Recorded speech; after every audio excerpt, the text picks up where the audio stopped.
Okay. Hi. I'm Em. I'm Erica. And this is the Shift Show. So last night, Em, Leslie, Micah's big sis, and I were sitting around discussing this concept, theory, idea that I've had for a very long time. And at the end of our hour-long chat, Em said, and we should have pushed record a long time ago. I did. I was like, this could have been a shift show. Oh. So we decided to make one on it spontaneously. And the topic is Kids know everything. kids know everything and they come in knowing everything. We also talked a lot about consciousness. We did talk a lot about consciousness. So maybe that will weave through as we chat. Yes. Yeah. Maybe. We'll see. Otherwise, that could be for another one. Yeah. So I was very excited about this topic because we talked about it last night. It's something that has always been in my orbit. In my previous chapter of my life, the character of Erica worked as a physician assistant. The majority of my practice, maybe like 10 years of my practice was in pediatrics, and before I was a PA was in pediatrics, so lots of work with kids. Mm-hmm. And I always told parents, let them be. They already know everything coming in. But I'm not sure I truly embodied that until I became a mother. And now it's a daily practice, right? And then Em asked last night, she said, what if we literally let them do whatever? I know. Yeah. Like, what if we truly allowed them to trust themselves from day one? Mm-hmm. Yeah. Like, what if we allowed them to sleep whenever they wanted to sleep? And I know there are families who do that. I know Alanis Morissette is one of them. Oh. Yeah, she said, she calls her raising system unschooling. And sometimes if her kids don't want to go to sleep, she's okay with that, but she also admits that it can be exhausting for the parents. Yeah. They want to go to sleep. Right. And that's part of, like, we were even talking about, because there's a book that I love called Waking Up in 5D. Oh, yeah. And we were talking about, like, supporting children so that they're safe when they're, like, crossing the street or around traffic.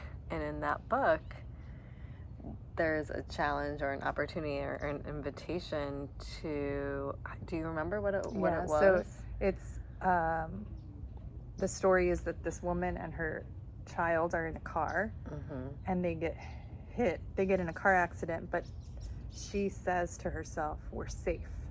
Mm-hmm. We're safe. Mm-hmm. We're safe. Mm-hmm. We're safe.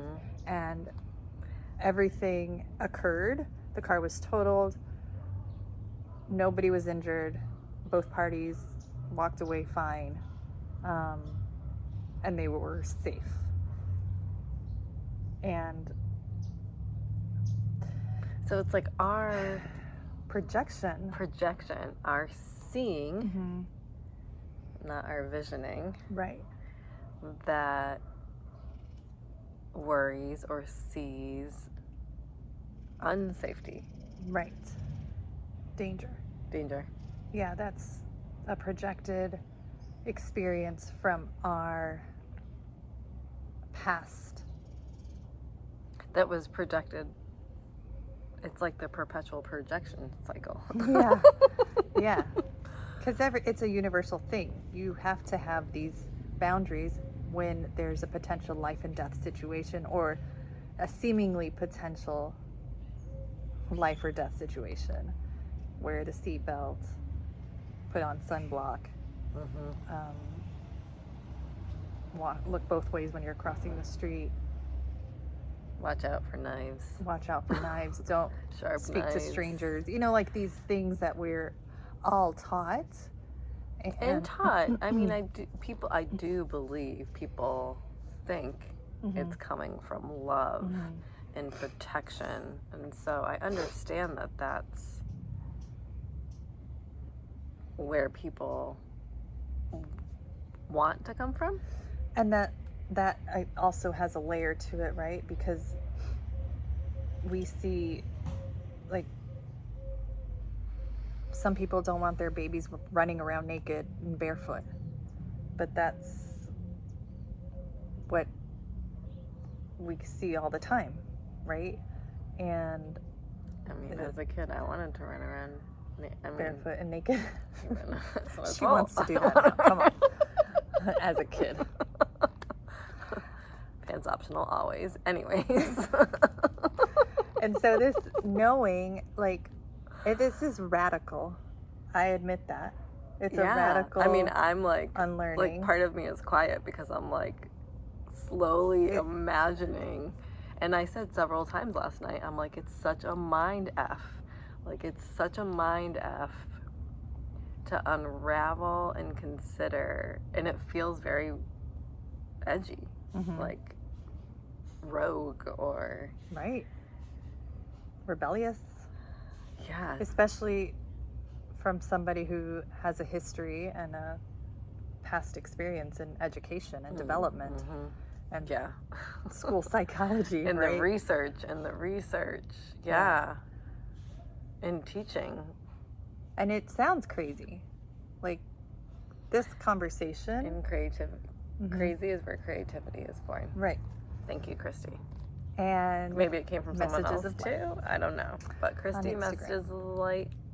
Christy Condi, wonderful angel, Earth Angel.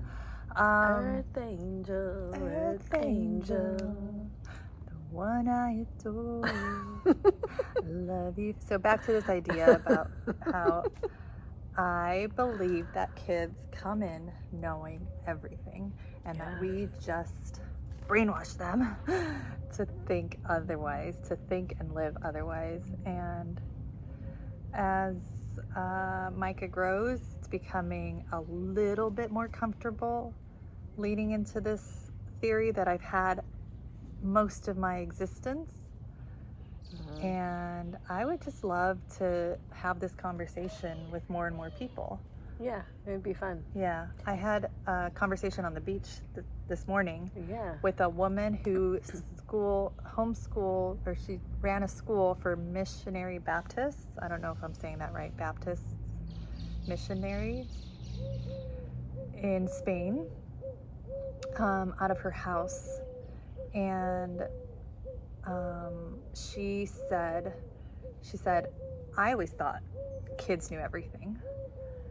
And then I had my own. And right. Everything unraveled. Living the experience can be very different. For sure. For sure. You get to have it through another perspective. This is shifting a little bit. And I even was wondering, like, when you think about it from a monetary perspective, the way that we talk to kids or teach kids too, when kids are like, oh, I want this, and you're like, well, like, they have no concept of what the exchange is, right?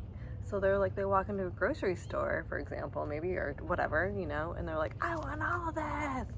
And I mean, we have stories probably not just around the cost of an item or whatever the price may be, but what if, like, I mean, they don't really know. I mean, at some point they may overhear stories and that might become part of, like, their tape recorder, but how amazing to consider, like, if they're like, yeah, of course, like, who cares about, like, money? Like, it's always there, right? Yeah. Like, how amazing from that perspective too, because then we're like, oh, we need to teach you the value of money, and we need to teach you not even the value, but, like, you have to budget, and, you know, you have to work hard. Yes. And you have to save and retire. I mean, all these, and not saying that, like, saving is bad or good or whatever, but just, it just, like, flashed where I was like, that's such a time too that it's a different paradigm. If we truly believe, which I return to, that we're children of the universe and we're always provided for, why can't we maintain that as adults and model that for our children, right? Because a child is never going to want, right? No matter what the circumstance. Never gonna want? Never going to want. Is that how you say it? Never going to want? Yeah. Like W-A-N-T? No, like want for. Gosh, I thought that was the phrase that people use. Like everything is provided for when you're a newborn, right? Everything is provided for at most age. Hello! Oh, there she is. Hi, baby. There's a magical being. We're talking about. Gracias. Is this Mike? Or Yeah. just M's? Hi, baby. How was your nap? How was your nappy nap? Do you want to come say hi to the vid? You want to come say hi to our friends on the video? So yeah, that's what we have here. Over here, baby. Here, move in Well, a little see? bit. Do you I don't wanna- need to teach her that. She knows exactly where the camera Oh, this is for mommy. Mommy's matcha. I think it's yours. Oh. Maybe. I don't know. Anyway, Anyways. so this is a conversation that will continue throughout our time, I'm sure. And more will come out. Maybe we'll get into more esoteric stuff.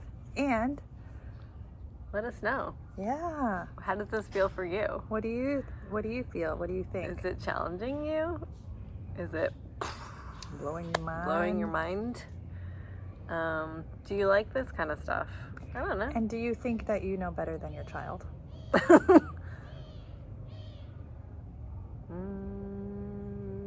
Dun, dun, dun. It'd be interesting to notice that. Yeah.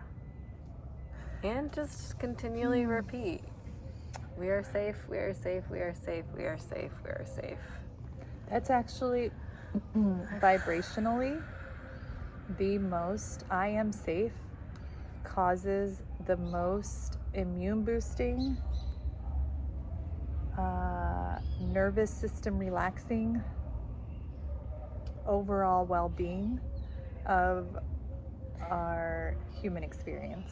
Repeating I am, that just those two words is the strongest, and then I am safe has been shown to. And I wondered too, beyond like just the repeating of the words or the affirmation, if there's a time in your life that you can remember that you feel safe. And sometimes that's not available. Yeah, that's It's not available. sometimes I'm just smiling Totally. and about to laugh because this is totally off topic. Yeah. And I love it. Yeah. I mean, But the shift show. Also tangents. lots of shifts within the show and outside of it. Anyways, okay, so we'll wrap it up. Yeah. We love you. We do Thanks love for you. being available to tangent with us. Yeah. I would just really love to hear what you have to say or think or feel about this topic. And also invite you to have the conversation with other people and see what comes up Yeah. in a safe space. Like, let it be safe for whatever comes up for people around it. Yeah. Drop the judgment as much as you can. On self and others. Okay, love you. Love you. Ciao. Ciao.